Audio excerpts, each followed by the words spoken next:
Well, good day wherever you are in the world. I just actually got off the call with someone in Saudi Arabia. So it depends upon if it's evening, it's morning, it's lunchtime. But this is Lunch and Learn with the Founders Office. Yay. Right before Thanksgiving. We're so happy to be here. Hopefully a Joining me light today, lunch. I'm Tom Powell. Jacqueline Kuiper is our general counsel and part of our Women Talk Finance, and her co-conspirator in that area is Candace Powell, who runs our family office and our back office team.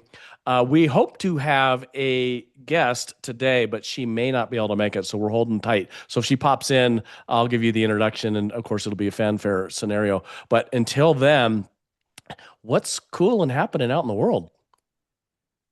We got snow yesterday. I don't mean to make you jealous, but Minnesota got its first snow last night. We do not have much snow. You can come here. Ours is what they call dusty crusty. Ah, It's crunchy. It started as ice and then and moved into snow. no, we have some of that. You have one slight itsy bitsy challenge, even though you have created one of the greatest skiers in the history of the world out of that area. You don't have mountains. No, we You have barely have hills. you barely have hills, and most of those are because of landfill. So Is that true?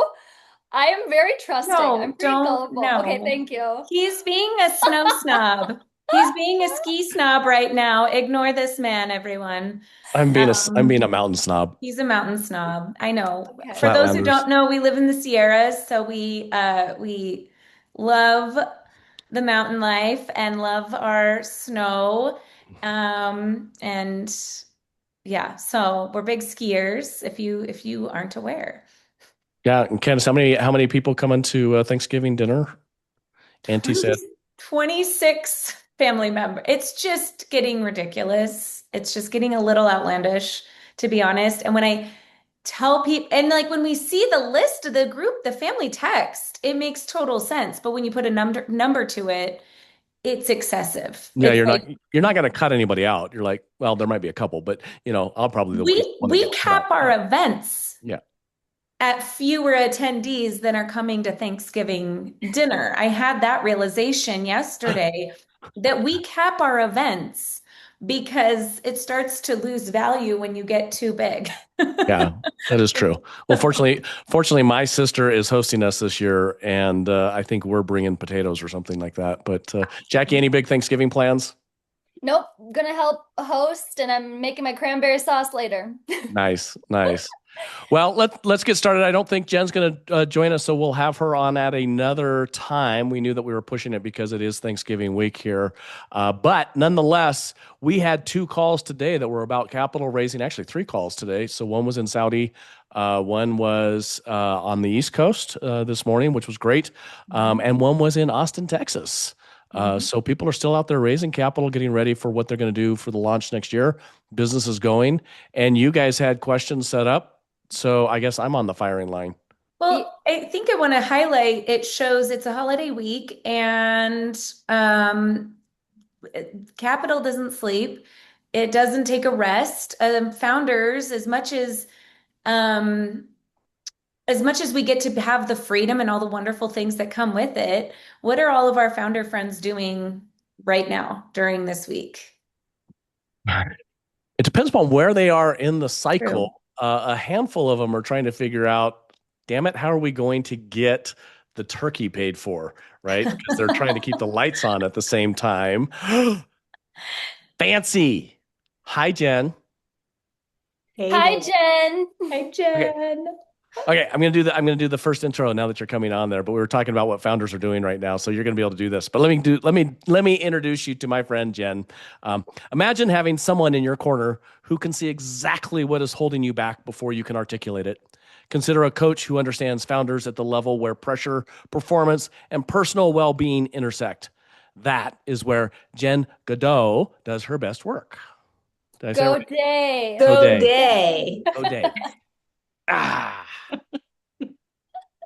The unique combination of letters in your French name, Jen, it's tricky. As a Kuiper, They were even telling me how to do this. Keeper, I To understand. be fair, if I can give Tom a little credit here, he only calls her Wonder Woman Yeah. That is true.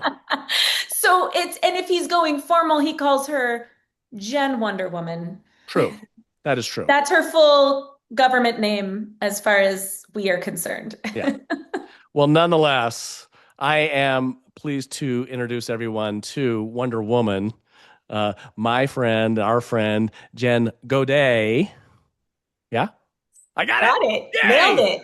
There we go. Well, it takes 3, 4, 5 times before we get there. Jen, thank you for coming. It's The my day before pleasure. Thanksgiving. Apologies for being late. I had a Zoom update randomly when I opened up. No, Zoom's like, everyone's off today, right before the holiday. We'll just sneak this in at noon Pacific on a Wednesday before a holiday. So you work with decades of sports medicine people and collegiate professionals, Olympic athletes. Tell us a little bit about that. You got to give us some background. Yeah, so I by trade, I'm a physical therapist. I had a dual degree in ex-biz and psychology, went to physical therapy after that. And I started in sports medicine on the rehab side and quickly realized that peak human performance is where it's at. You can only make so much money in physical therapy and rehabilitation. However, if you build a clinic that also focuses on how do I get the good to be great, the great to be elite, to go to maybe the Olympics and then perhaps the podium, that is really where the money is, because elite athletes, much like entrepreneurs and founders who are successful, we're always looking for that 0.1% competitive edge. And if you can provide that edge in any way, shape, or form, whether it's in the training and the recovery and the mindset, in technology, then you will always have a solid business plan and a way to keep moving forward. So that kind of is how I transitioned from treatment into peak performance. And then I started mentoring in business because I was very successful in practice. I was everybody's life goals, but it got boring. And I wanted to move into business because it was the next challenge. It does get boring at times, right? I mean, you're just like, okay, what's the next challenge? How do I, oh, I have so much success. Yeah, I love that. I love it. So you've been investing in businesses for how long? So, I mean, are we counting my bootstrapped clinics, or are Yes, we yes, other people? yes. So since 2001. Wow. Okay. So we've got, I hate to say it this way, Candace gets mad at me when I do this stuff, but a quarter of a century of practical experience. This isn't AI generated LinkedIn bullshit of taking somebody else's ideas out there, right? This is actually your boots on the ground, working with founders, entrepreneurs, and all the stuff that goes there. And by the way, I love AI. I'm finding all these people out there that are regurgitating things from the people that have been out there actually doing it, and they're saying it like they're a master, and you've actually are a master. You're one of the people that gets this done. I thank you for saying that. I feel like everything I learned, there's a million things more to learn every step of the way. Well, I know Candace and Jackie, the WTF of the world here, have the tough questions for you, but I want to know, tell me some bloody stories, some things that didn't go well. Doesn't have to be you. Open up your wounds for us, Yeah, Jen. come on. Let's see. You can see all the things. You just spent time with us up at Tahoe, so you know. I mean, it's all the gories, because you can see around the corner. When you and I are up there as the sharks, and we're talking about, oh, don't do that. No, ah. And if I can add context to why this question is critical for everybody listening or watching the recordings, the best thing you can do as a founder, just even as a human, is learn from other people's experiences. We call it OPE. This is a great opportunity. There's so many people who are like, I learned a lot there, wouldn't do that the same way. And so when we ask for bloody stories, we want to know because it lets everyone else learn from the experience and not have to go through it themselves. So Yeah. Well, and I believe that's being wisdom. open with it. Yeah. It's wisdom. So I can tell tons of these. I have so many bloody stories from come on, every Wonder side Woman. of the thing. For starters, I am a go big or go home individual. I am all or nothing, and so I throw everything. So when I fail epically. So I think one of the best things to talk about is actually my transition to investor from founder, because this is something that I have seen played out, even though I've given my clientele the warnings. It seems to be something that everybody makes this mistake as well. You know, after the clinic exit, I had a lot of money to deploy. And back then, I may be aging myself, there weren't amazing people like the founder's office who can walk you through the process. It was sort of like the Wild West. And I believed, because I was a high performer who would achieve the goals and do all the things, that all founders who were looking to have an impact in the world operated under the same sort of operating system. Boy, was I wrong. You want to talk about lose everything that you had just made very quickly? That was me. Because I looked at it from the opportunity, and I looked at it from this is what I would do.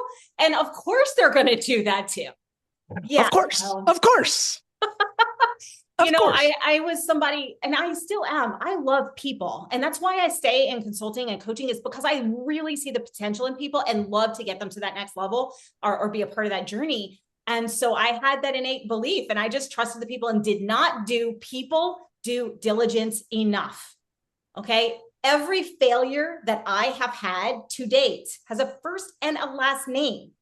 Every one of them in investing, every one of them. And even along the way, I mean, like, it was to the tune of almost $10 million of a loss. So it was a pretty big fail when. Oh, that's you're in the pumpkin. But it was my first one. It was my first one, right? It was my first one. And it's the one that you want to just throw up because you worked so hard to get to your first exit, and you just like gave it all back. Those first Here you go. Here you go. Those first ones feel way bigger than your big losses, because you've been seasoned. Like, once you've already gone through a failure that's sizable, and size doesn't equate to dollar for a lot of times. It's the time of your life. It's where you took the missteps, and then you get better at losing.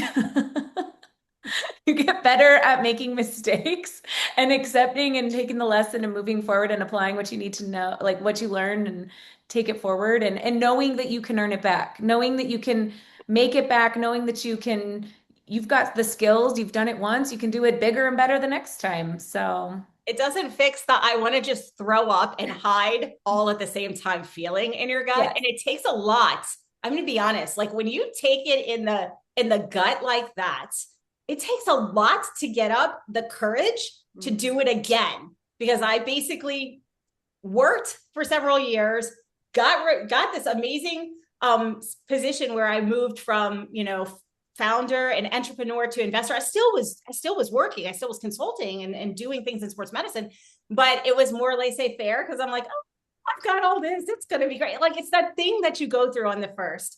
And then it was like, oh, goodness, I'm going to have to like buckle down and figure this out again, because, it's real, and I have to redeem myself. And so, like, I will tell you, I fail big and I fail often, but that drives me forward, because what happens when we fail is that's what's the taste in our mouth. And I'm not one. And most of the people I work with, we don't like to have that be our last statement. We're going to try harder the next time. We're going to learn more. We're going to do what we need to do and learn from that mistake, so that we don't repeat that same mistake. So anybody who's out there, failing is okay.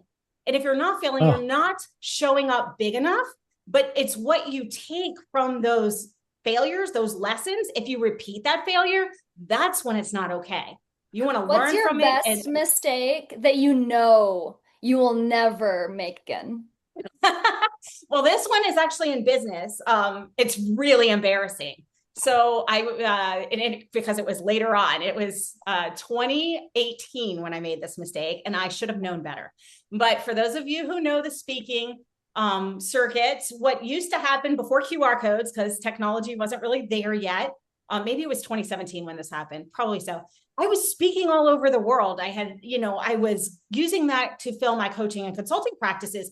And back then we had like what we called speaker cards that we like had all the participants do. And they would just like, it would be the key takeaways from our talk. And then they could give you your information. Like on the other side, it was perforated. It was perfect. Well, that was working really well for me. And I asked my amazing husband to help me to get the next order done, because I was going through thousands and thousands of these every month, right? So he did, and he thought he'd get clever and he'd make some changes. Well, truth be told, he changed one digit in my phone number, one digit. And my mistake, I'm not blaming this on him at all. I did not check the work. I didn't look at it after. So whether it's a team member, whether it's your printing house, whatever, I didn't check it. I had thousands upon thousands of these contact cards made, and I had them also make thousands of business cards, because back then we were still using business cards, like the physical kind. And so I was still in speaker circuit, but I was not closing anything. I went from closing like 30% of every room Ouch. to like nothing. So I'm like months into this, I think close to 6 months into this. And I talked on my home turf. I was living in Houston at the time, still do, but about to move. And someone came up to me and said, I just want you to know that the phone number on your card is wrong. Oh, man. And of course, that was the top contact above my email, because back in the day, it was still very much, you made phone calls, right? And so I was like, thank you for telling me. I was mortified. And she goes, by the way, the guy whose phone number that is really ticked off at you. He said, you tell me who the heck this Jen person is. So of course, I'm like mortified. I've lost 6 months worth of pipeline business. I was about ready to not speak anymore, thinking that was the problem, that it was no longer landing. That wasn't it at all. I was breaking trust because I had the wrong number, the wrong contact. That's just amazing though. Nobody reached out and told you that till that person. No, because what I learned, and this is really important, is whatever the first contact you have, if it's your website and your website link is broken, they're not going to go to the next one. Yeah, that's true. You know what? That goes partly to our, as you were up on stage and we're talking about, credibility. Every time you do anything that loses credibility, it's so hard to get that back. Yep.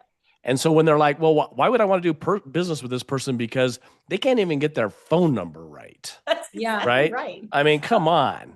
Really? Mm-hmm. I'm going to hire them as a coach? Come on. They can't even get their phone number right. You're still married. It was mortifying for me. I couldn't believe it, but imagine what would have happened. I was ready to stop speaking. That would have been a horrible decision. Oh yeah. Yeah, questioning everything. The course of history could have changed. Questioning everything you're doing. Like, no one cares. Like, my message isn't landing with anyone. Do I even have the competency to be doing? Like, it would make me question everything. Absolutely. And as an athlete mindset, same. I was questioning everything. And so, I was super grateful to the person who came up to me and shared that. I gave her a free coaching package. So I was like, hey, how can I help your business? How can I do this? It was like a $10,000 package. So I just gifted that to her because I was so grateful for the feedback of that and the opportunity to improve what I was doing. So because we tend to move these down, that is an amazing story. You obviously recovered from that. You are an amazing speaker, by the way, for anybody that ever gets up there. We had so much fun in Lake Tahoe. Just like instant friendship, instant ability to be sitting out there. And just like the side glances when people are making pitches up there, they show up on the film, by the way. It's like, oh yeah, we got that. We had this like telepathic ability to be there. But for context, they were sharks during our last event, shark panel. Actually all three of them and another shark, Kevin. And for a good day and a half, people were practicing their pitches, going back to the drawing board, coming back to pitch in front of the Sharks. And this panel was unreal. I mean, you guys did such a great job, and the feedback that you guys were able to give, and we could see the transformation over those days of somebody from the start of their pitch to what they were ending with at the end of the event. And it was amazing. Well, and thank you, Candace. I appreciate that. And the film does actually tell the truth. I mean, it did turn out great, and we get a lot of positive feedback about that. But as we've said in the past, the only thing the pitch can do is actually lose you the next date, primarily, right? So, I mean, it's not like, again, this is going out to the pundits that are out on the LinkedIn channel. It's like, I will give you the perfect deck that you will get $100 million raised. And it's like, no, you won't. At the very best, your deck loses you the date. It's the credibility. It's all the things that go into this to get in there. So all of it comes into there, like your phone number not being right on the calling card, right? You got to be able to get there. So with that, Jackie, you've got the participants difficult questions. And if, by the way, thank you for showing up, because if you didn't show up, they were going to ask me these questions, and I'm like, I don't know. I always show when I say I'm going to do something, I am a woman of my word. So I'm not going to be able to handle these tough questions. So I'm turning it over to you guys. Quickly too, I want to highlight that if you have questions for Jen, go ahead and pop them in the Q&A. We may have time to get to some. We may not. So I know we probably have quite a few fans on here. I had two people fangirl you the other day on a meeting I was on. They were like, "You know Jen?" Like, you know Jen? I do know Jen. It's so cool. So how do people find you, Jen? Jen, how do people find you other than looking up Wonder Woman? Well, you're not going to find me if you look up Wonder Woman, but the best way to get me is on LinkedIn. My name is Jen Godet. It's spelled exactly as it is on the Zoom. And LinkedIn, I actually respond to everyone who reaches out to me. I used to have that managed, and I learned very quickly that it's a lot more powerful if I see that and manage that, because things can slip through the cracks when it's either team or a bot. So they don't know the relationships. Yeah. Angela, who's been our engineer on this today, is really super interesting. And there you are with Dr. Phil. We just saw Dr. Phil about 2 weeks ago. It was interesting because I said, the great thing about this point in life is if I remember somebody and I want to reach out to them, I said, the good thing is they still pick up the phone in most cases. And so I needed to reach out to a gentleman because we're looking at a deal in Saudi. I said, "Oh, I haven't talked to Mossad in quite a while, like a decade." And I texted him on WhatsApp. Like within 4 minutes, we're on a phone call together, right? That's because it's not AI relationship sending out all those different things out there. That's still important. That helps us with all these different pieces. We see it as a servant, but not as the replacement for us, right? That's right. And Yeah. I'm a big fan of a personalized first contact. When Yeah. people reach out to me with bots, I can smell it a mile away. And that tells me that you don't respect me enough to at least know who I am and have the conversation. Don't waste my time. So if I connect with you on LinkedIn, you're actually going to accept my connection? Yeah, I absolutely will. Okay. Well, because you have like Jacqueline Kuiper and you have Brian Levinson and you have Candace on there. So I don't know. I want to get in that group. So, all right, Jackie, sorry, take it offside. You can't keep me in the scenario there. We can't trust these two. I know it's going to be, everybody buckle in because it's going to be I'm going to put it in mute. Thanks, Angela. Angela just put Jen's LinkedIn link in the chat. Thank you, Angela. Well, okay, we started with a messy story, and so glad you recovered. And thank you for sharing that. Like, it's hard to share the icky things. Why don't you share one of the best pitches that you've ever had the pleasure of listening? If you need a minute to gather your thoughts, but think about a time when a pitch really landed for you. So I have a couple of them, and I invest in different asset classes. So this is really a recent, and I literally just saw the gentleman who I gave the money to a couple of days ago in Los Angeles. So it's really top of mind. This is one of the first pitches that when I got within the first 2 minutes of meeting with this individual, I said, I'm going to invest with you. I'll go through the due diligence process, but I already knew that it was a win of a product. It was a pre-seed. So if you don't know, it means that this is pre-revenue. He was in beta. He had self-funded the beta of his product, but I don't know if I can say the name of the company or not at this point in time. They just went live. They're actually revenue generating, but long story short, he came to the pitch, and the first thing that he started with, opening line, here's the problem keeping our customers in the automotive industry up at night. And he listed it. And it was, we hate car salesmen. We hate the car buying process. Basically, in a nutshell, he said it's so much better than I. And literally every person in the room sat up and leaned in. I watched this because I sit in the back of the room so I could watch body language. Everyone was nodding because we've all experienced that horrible experience when we have to buy a car and we research it online and they want to sell it for something or whatever. So he went through and he said, this is the problem. It's not okay. And then he further went into imagine even more the challenges we have when we need a repair.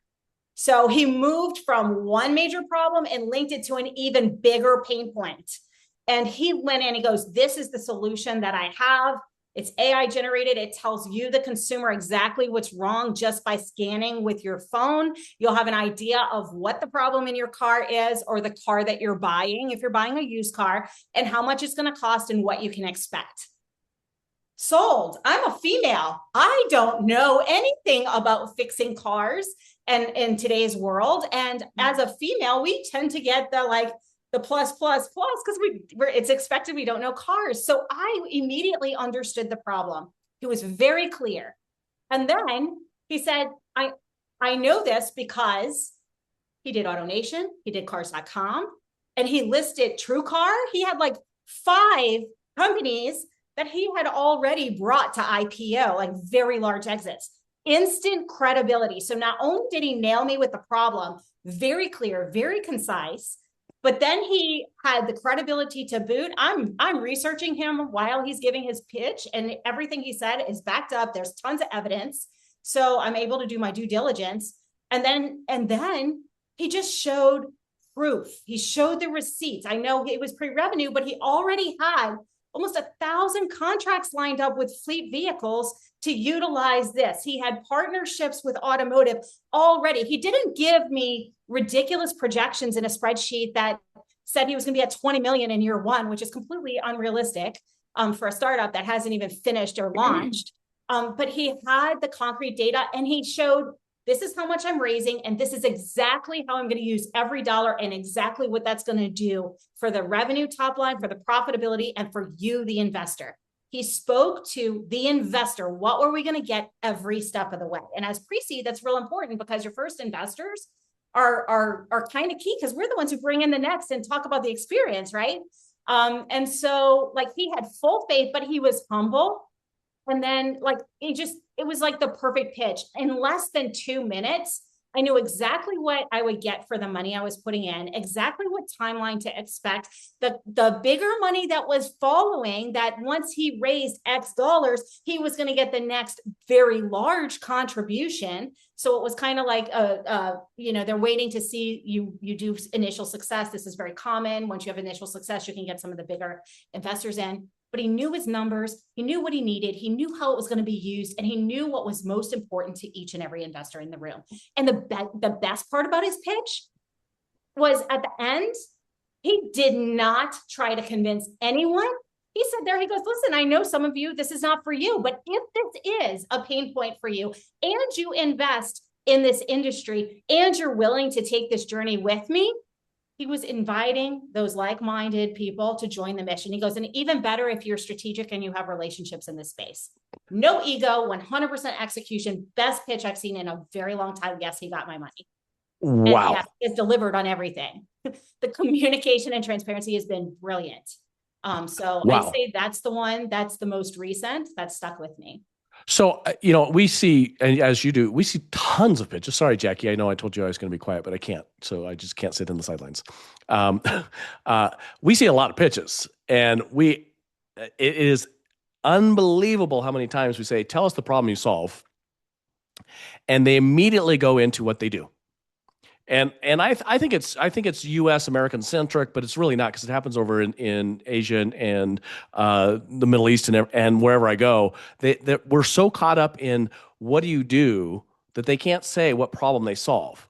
But when they do find that problem they solve, they immediately get to the me too. So they cut out all the noise. And I love that self-awareness. This is clearly a founder who was well coached, and it wasn't their first rodeo. Yeah, Absolutely. That's awesome. Cool. All right, Jackie, I'm back on mute. Candace might have some questions. I mean, I always have a lot of questions for Jen. Okay, I'm gonna I loved that, and that pitch was resonating with me, because that is a flow, as you know, and we've talked about, that we really look for. Starting off with the challenge, super important. Credibility, you would be shocked by how often people leave out their credibility in their pitch. We sat in a handful of pitches up in Tahoe where, in conversation, or because one of us knew something, we're like, could you share that you have this background? by like the third pitch. And they're like, oh yeah, and they don't want to come off as braggadocious, but we need to know that they have the experience to do that. They're the person to take this to the finish line. So I love that. So thank you. Well, I want to say something about yeah. that. It's not bragging if you're allowing us to understand why you're qualified to have the conversation. Yeah. It's essential, actually. And I think there's a misnomer. Like, we don't want to see hyper ego, because we're not going to invest in somebody who's got the ego because they're not coachable and they know everything. It's about understanding what your credibility is. And if we can't draw that connection, we tune out. Like, Yes. who is this person trying to tell me about medicine? I know medicine backwards and forwards. They're obviously quoting wrong numbers, right? Like, they haven't said, oh, I'm a doctor, I'm a physician, I did this, I did that.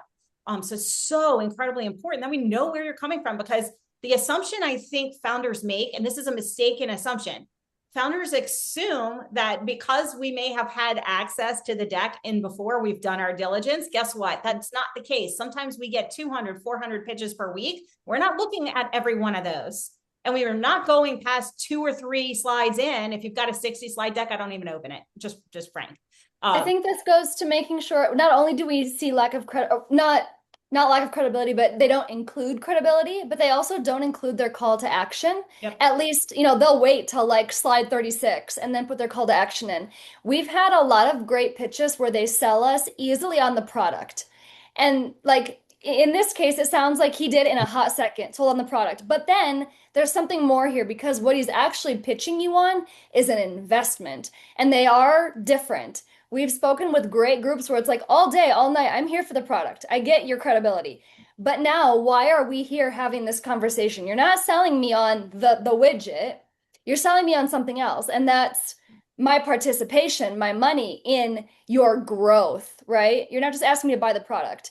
So this gentleman had a great call to action and told you right away, here's what you're going to get as an investor. Here's on what timeline. He made it seamless so that you're not sitting there being like, what's he asking for? And when do I get repaid? So we've got a question in the chat, and I want to take us back even a couple lunch and learns ago. We had a great pitch live, which we're going to do more of those, and those are really fun. And similar experience, and I'm saying it because it's recorded. Anybody could go back and watch it. She left out a credibility piece. She was really quick to tell us she didn't have the experience in what she was doing. And that left me going, oh no. But she left out that she's got a whole team of people who do. Like, that she didn't include a whole team slide on there about how much credibility they had. So I'm going to lead into this question, and it kind of quasi answered my version of it, but I'd love for you to answer. This is from an attendee today. For someone who's a first-time founder and doesn't have a huge list of achievements like taking companies to IPO, etc., how does displaying credibility work? That's a really good question. And so are we talking about at the pitch phase or at due diligence phase? Because it's a little bit different at due diligence. Maybe chat through both.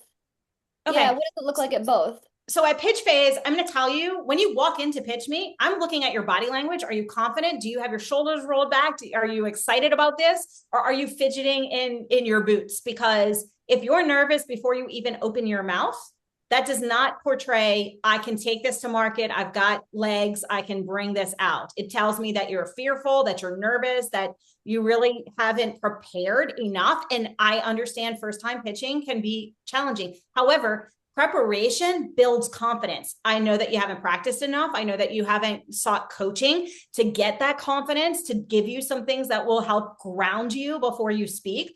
And so I now immediately question, can you inspire a team? Can the team get behind you? Will you be able to actually grow this thing? So it happens. And a lot of people say you shouldn't judge a book by the cover, but the honest truth is we're in the room. And if you walk in and you're hunched over and you don't project your voice, I'm not investing in you, because I'm immediately making a decision that you're not confident in what you're bringing. So then I immediately question everything that you bring there forth. Are your numbers going to be right? Are they too rounded? Do you know what you're talking about?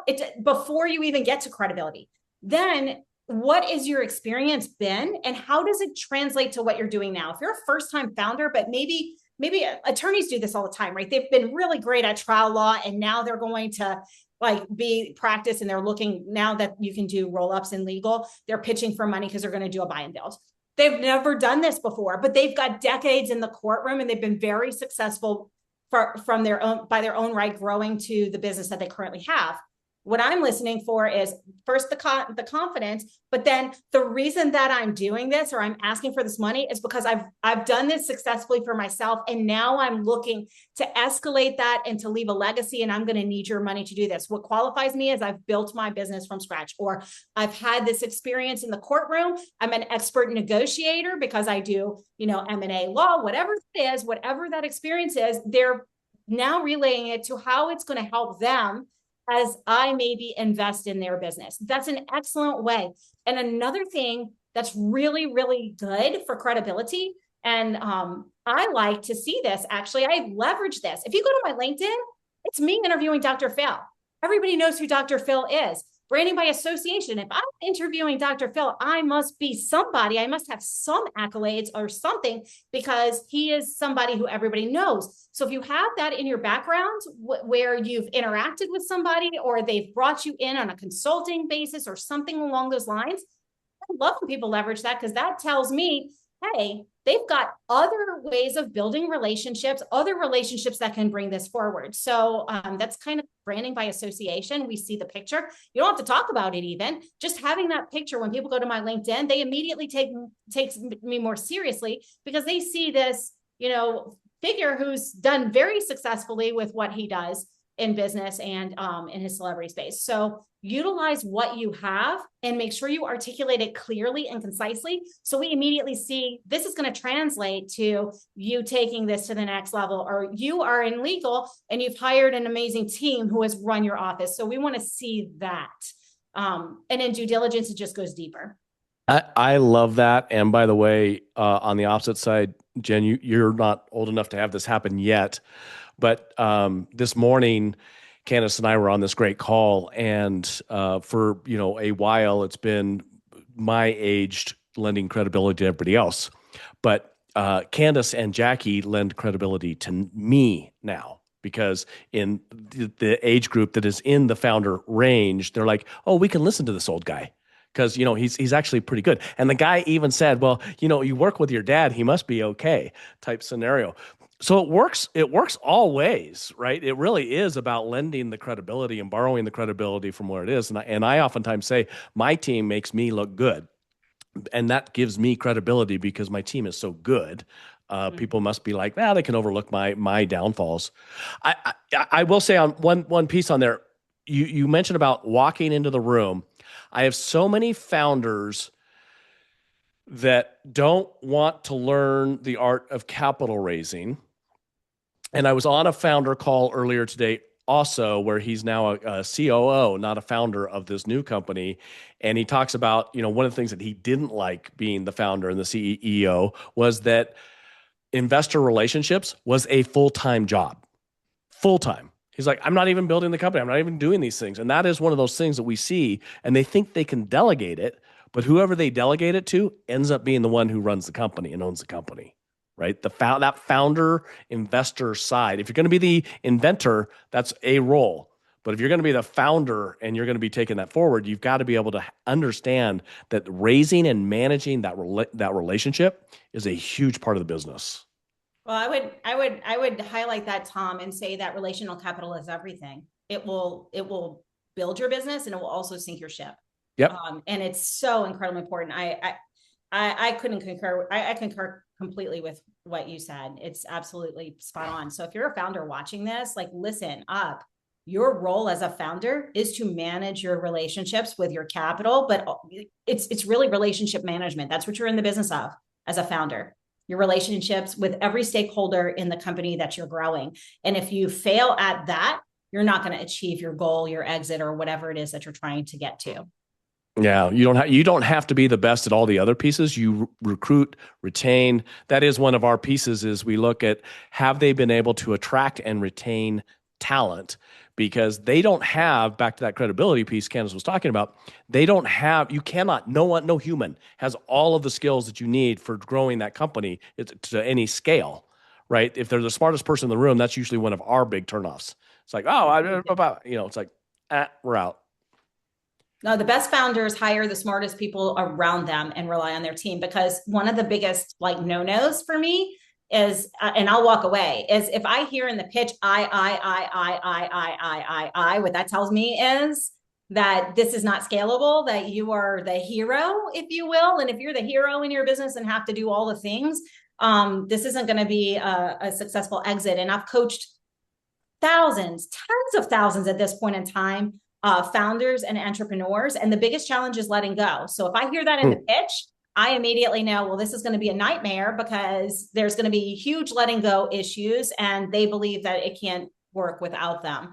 And that, quite frankly, is a limited mindset if you're going to scale a company. I'd agree. It shows me they're not coachable. And I think, we've talked about this before, having kind of like an answer or an objection for every possible piece that you're trying to, I'm like, okay, you're not coachable. If we're throwing out an idea or asking a question and you are holding on so tight to your answer that you're not even willing to explore an option or think through a different scenario, that's a quick no for us. I mean, I'm like, and it might be the right answer, but you kind of lost me with your inability to maybe look at it differently or from a different angle. Getting combative is another one. Like if you're in a pitch and you ask a question, and it's normal, folks, let me tell you, if I don't ask you questions, I'm full stop, not interested. Like, if there's no question coming from me, I'm not interested. I don't care enough to listen. I don't care enough to ask a question. And I ask hard questions, deep questions of the people that I'm most interested in. And if they don't know the answer and they're not willing to say, you know what, that's really a question for my CTO, let me get back to you, and they immediately throw the dukes and are like, you don't need to ask that or whatever, like, you're done. Monumentally different way to respond to that. Or they fluff. They make shit up. That's the worst. Their credibility's gone. Yep. Right. But on the same side, I just want to say that because all of us seem to have ADHD in this world, which wasn't named before. The name for that was being an entrepreneur. Now it's actually got this clinical term called ADHD. But just because we're looking at our phones doesn't mean we're not interested. Because there's some of us that can actually think better when we're not looking at the person necessarily and we're hearing everything, and it's like mom ears or something in there. Don't think that that's not interest. But the not asking questions is non-interest. Yeah, I love that. Jen, you're such a fantastic speaker and coach. Without even trying, you actually answered pretty much all of the questions that we had prepared for you just in your delivery. Like when you answer one, you end up answering 10. The one thing I want to convey, and then we'll start to wrap up with one final question, but I want to make sure that everyone here on the call knows how to get to Jen, knows how to connect with her. You may be one of these people that's like, oh, I'm pretty coachable and I think I may benefit from at least having a conversation about coaching, what that looks like. Please find Jen. You will not regret it. Go to her LinkedIn. It's in the chat. And then here's my last question. Do you remember these little bracelets that said WWJD on them? Do you remember those bracelets? Okay, we're going to, let's say today that they stand for what would Jen do? Okay, so we've got our WWJD bracelets. And you, Jen, you're going to launch a brand new startup, okay? You've got the product, you've got the credibility, you know your stuff, but you need other people's money to grow and scale. Walk us through what Jen Godet does to launch this, to pitch this, to raise capital. Yeah, well, so first off, I bootstrap, and then I bootstrap to begin to get the product and the proof of concept. That's how I do things. And I've done, I'm on my 5th AI startup now. 3 successfully exited. One, I walked away from $12 million because the partners were not right. So that's a big fat L in that category, but it was sucking my soul. So the time and the energy was not worth the money. So when I start, I tend to self-fund proof of concept to know that I have something that works, because that's about credibility once again, right? If I don't have something that I've already proven has an MVP, then I don't want other people's money, because my philosophy on capital is I treat other people's money much more reverently than I do my own. And that's just a fact. I feel a lot more responsibility and accountability. And to back up a minute, here's a teaching moment. Like if you're not thinking about other people's capital as accountability and as I need to treat this better than I would treat my own cash, you're doing it wrong. So it's very important to get that across. I start with clarity. What is the exact problem that is keeping my people up at 3 o'clock in the morning that they are sick to their stomach over that my product solves? And I start with that. What is the one-liner? If I can't get it to like 10 words or less and solve that problem and lead with that and get them to feel something, when I pitch, then I haven't got it positioned well enough yet. And I iterate this, folks. And I don't wait till it's perfect either. I go and I try it with people that I know, like, and trust. I usually go to the people who have invested with me in the past, or I've invested in their stuff in the past, because those are relationships. And I know they'll give me feedback. So I nail the problem first. It's so important. And then the next thing I do is I lead with metrics. I want them to know what my CAC is going to be, my customer acquisition costs. Sorry, don't mean that. Do this, what it's going to look like to retain clients. Have I already gotten 100 people to say yes and give me their credit card? Because the biggest credibility when you're a startup is you've already got paying clients. If I've got 100 paying clients, that I've already passed that first sniff test for most investors. So I wait until I've got that. I sell before I perfect. I get the MVP done, then I sell, and then I go pitch. What I usually do is from the beginning, set up an investor ready data room. What does that mean? That means that I don't have stuff randomly like in a Google Drive that I send where people have to dig and figure it out. I have it very clear, so that investors who want to do business with me, it's a one click, right? Anybody on the team can send it. I can send it, but they don't need to be handheld to find information. Like that is a major turnoff as an investor. And I think that we talked about this in Tahoe too. Yeah, we did. Like, it is a major turnoff. It tells me you're not organized. It tells me you're not data ready. It tells me you're not AI ready, and that you're not future proof, which means my money is at risk. So I take everything from an investor standpoint and look at it and then put together what I'm going to do. Then the other thing that I do, and I don't know if this is for everybody who's doing this for the first time, I pre-qualify my investors. Like I do due diligence. Who do I want? Why them? Why now? What is the strategic value that they bring?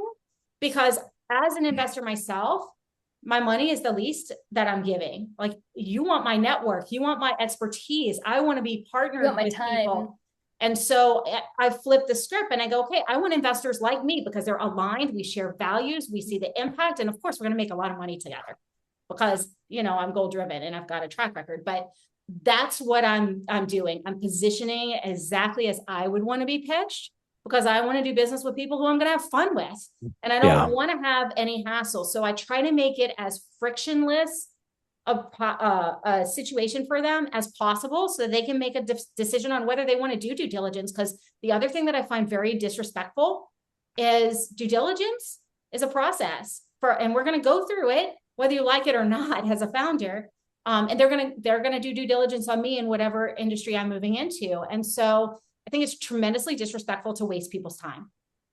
There's a great question in the chat that's I'm curious if you would change your answer at all. This woman asks, as an immigrant woman founder with visible differences, like long-term medical braces and accent, what's the best way to establish immediate credibility in a pitch environment where bias may be present? Does anything that you just that are outlined change?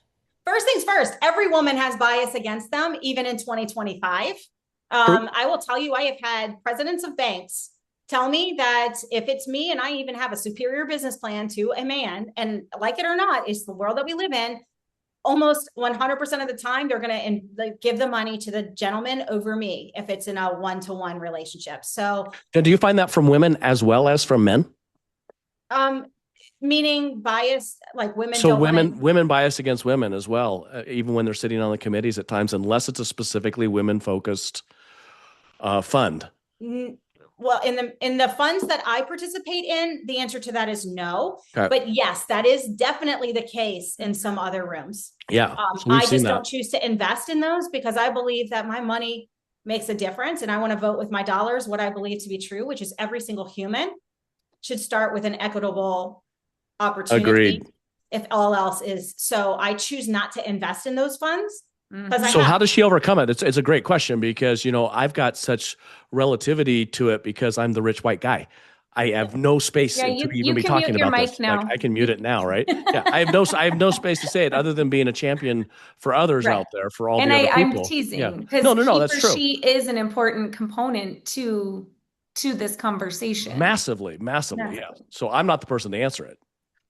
Right. So I would say that I have experienced that there are some biases in some rooms. However, if you know that there is an objection, go in and call it out immediately. When I go and pitch and I'm the only woman pitching and it's a room of men and male investors, I go out and I walk out and I said, yes, I know I am the token woman in the room. And this is why you want to pay attention. I call out the objection. So if you have an accent, hi, I know that I have an accent. If there's anything that is unclear, please let me know if I need to slow down, if I need to speed up. I am here. I'm aware that this is this may impact the communication. You call out every objection and solve for it right off the bat. And that, now there's going to be some rooms that we can't win. There's always some rooms that we can't win. But if we call out the things that make us different or might be an objection further down right off the bat, when they come and they make a comment about my gender or like my experience, if I'm newer or whatever, I'm going to say, well, you know what? It's really funny because I stated from the beginning that this is my experience, that this is what it is, and that I recognize that this can be a challenge for some people. And I only want people who are serious about moving forward and learning more about what we can do together. I love you've talked so many things, and we could go on, and we're already about 15 minutes longer than we normally do. So just as an FYI, and we've got more questions. I know, no, because we're great, right? I mean, we're great. You're great. They're still coming in. It's amazing. I am telling everyone, please message Jen directly too on LinkedIn, as we've said. I'm going to take this as just what you just said was another brilliant piece. And of course, it's brilliant because it also fits into the framework. And I think this is why we align so well. You get into the rooms where it's a me too. So when they already are recognizing that you're solving the problem that they've already recognized, you've already got credibility. When you're trying to get in that room and they are just there to hear you pitch, you don't have any credibility, and you've got such a long line to get there. So when you start with that problem and you really articulate the problem that you're solving, and then you articulate how you solve it, and you articulate what it means to solve it, and then you have some credibility such as you've had sale one or whatever that is along that line. You have the Wall Street Journal saying this is the biggest market since XYZ, and here's the person that's leading the market. However that goes, then you've got the call to action, as Jackie talked about, that Me Too filters all the way through. And what I have found is that investors are looking way past. They're not seeing the who, they're seeing the what problem are you solving, and this is the person to do it. And money really is generally agnostic. It doesn't care. It's green, right? And it likes to work 365 days a year. That doesn't mean you're not going to be in the rooms where there is bias, because it happens. Those are assholes. Get out of that room. Get in the right room. Get around the people that do help you and are champions for you relative. So with that, power CEOs, you're like this star, right? Massive, that's a great way for people to follow me too.